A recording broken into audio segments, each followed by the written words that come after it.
Australia's first steps toward establishing formal diplomatic relations with China began with former Prime Minister Gough Whitlam in 1972. Since then, there have been many highlights, including the signing of the China-Australia Free Trade Agreement in 2015. 2 years later, both countries look to take their relationship even further. A lavish ceremony marked the China-Australia Year of Tourism. It's a year to celebrate bonds that cannot be broken.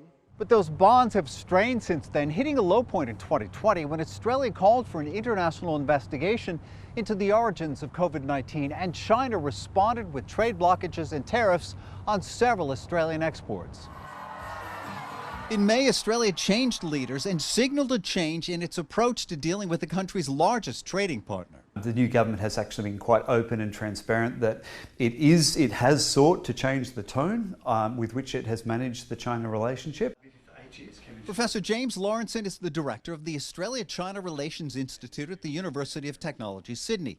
He says Australian Foreign Minister Penny Wong has played a major role in Australia's renewed approach to China. She's referring, for example, to China as a comprehensive strategic partner. Now that's a bit of diplomatic speak, but that actually answers one of the key complaints Beijing has had for the last year, whether Australia sees China as a partner, a threat, or even an enemy. Well, Penny Wong's calling China a strategic partner. On the Chinese side, I think what shouldn't be underestimated are the efforts that the new Chinese ambassador to Australia is making to bring relations back on a more even keel. We're ready to work together with Australia's new government to put this relationship back on the right track. Last month, Australian Prime Minister Anthony Albanese met with Chinese President Xi Jinping, the first leaders meeting between the two countries since 2016.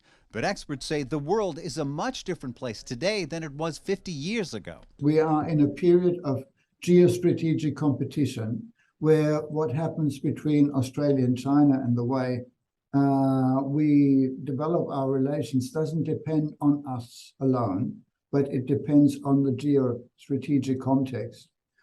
So that makes things different and sometimes more complicated. Navarro, CGTN, Sydney.